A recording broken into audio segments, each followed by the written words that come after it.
Canada ప్రధాని mark Carney భారతదేశంలో పర్యటించారు.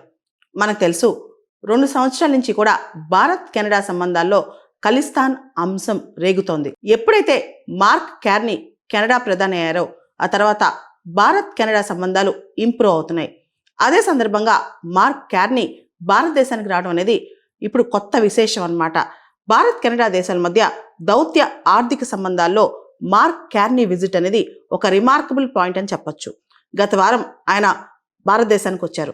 ఢిల్లీలోని హైదరాబాద్ హౌస్లో భారత ప్రధాని నరేంద్ర మోడీ గారు కెనడా ప్రధాని మార్క్ కార్నీ మధ్య ద్వైపాక్షిక సమావేశం కూడా చోటు చేసుకుంది. ఈ భేటీలో 2 దేశాల మధ్య వ్యూహాత్మక భాగస్వామ్యం అనేది చర్చలోకి వచ్చింది. ఈ చర్చల సందర్భంగా సుమారు $2.6 బిలియన్, $2.6 బిలియన్ విలువైన యురేనియం సరఫరా ఒప్పందం కుదిరినట్లు వెల్లడించారు. అంటే కెనడా భారత్ మధ్య $2.6 బిలియన్ యురేనియం ఒప్పందం కుదిరిందనమాట. ఇది చాలా ఇంపార్టెంట్ ఇండియాకి. ఇంతకు ముందే అంటే దాదాపు 15 సంవత్సరాల క్రితమే భారత్ కెనడా మధ్య సివిలియన్ న్యూక్లియర్ డీల్ ఉందన్నమాట.